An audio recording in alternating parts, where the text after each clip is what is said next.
Imaginez, votre pays est dévasté par une guerre civile et les attaques sanglantes rythment son quotidien pendant 10 ans. Et puis, quasi instantanément, vos ennemis mortels redeviennent de simples voisins.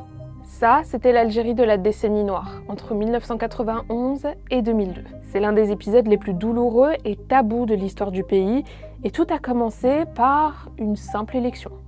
À la fin des années 80, un seul parti est autorisé en Algérie, le FLN. Il est au pouvoir, appuyé par l'armée. Et le président Chedli Benjedid en est à son 2e mandat.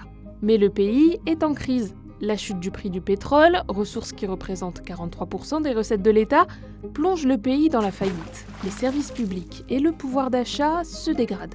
De grandes marches protestataires ont lieu en octobre 1988 et l'armée réprime violemment ces émeutes. Les manifestants obtiennent quand même une avancée majeure, la nouvelle constitution de 1989 qui autorise le multipartisme après 26 ans de règne sans partage du FLN. C'est là que commence un combat front contre front. Le Front islamique du salut, une formation qui milite pour un État religieux, réussit à capter la colère populaire. Leurs actions caritatives attirent la sympathie du public et leur parole politique basée sur la loi coranique ou la charia est bien accueillie dans les mosquées. En 1990 se tiennent les premières élections municipales libres. Les islamistes cartonnent, remportent plus de la moitié des villes, dont la principale, celle d'Alger. Un peu plus tard, en 1991, a lieu la fameuse élection qui fait tout basculer. Le FIS frôle la majorité absolue dès le premier tour des élections législatives, alors que le gouvernement du FLN avait tout fait pour freiner cette percée. L'armée prend alors une décision inédite, annuler le second tour des législatives. Et le président Chedli, qui plaidait la démocratisation du pays, est poussé à la démission. Le parti islamiste est dissous et le FIS appelle à la révolte en représailles du vol de cette victoire, considérée comme acquise. Des guérillas se créent et certaines dépassent même l'influence du parti politique. Les meurtres et les attentats s'enchaînent, d'abord contre les représentants de l'État, puis contre toute représentation jugée pas assez islamique. Cheb Hasni, star et interprète de rail romantique, est assassiné par le groupe islamique armé.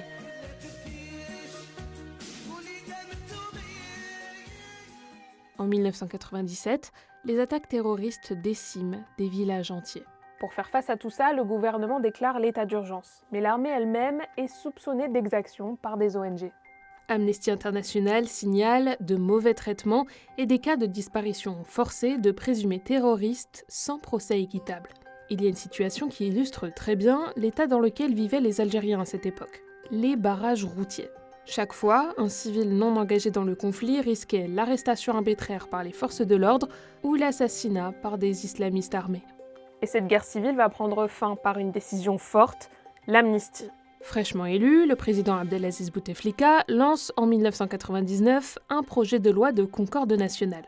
Il lève l'état d'urgence et libère 5000 islamistes repentis, a priori non impliqués dans des crimes de sang. En échange, ils doivent participer à la lutte antiterroriste aux côtés de l'État. Le projet est adopté par référendum avec plus de 98% des suffrages, et les groupuscules déposent les armes. Les islamistes d'hier deviennent de simples citoyens au milieu de leurs anciennes victimes.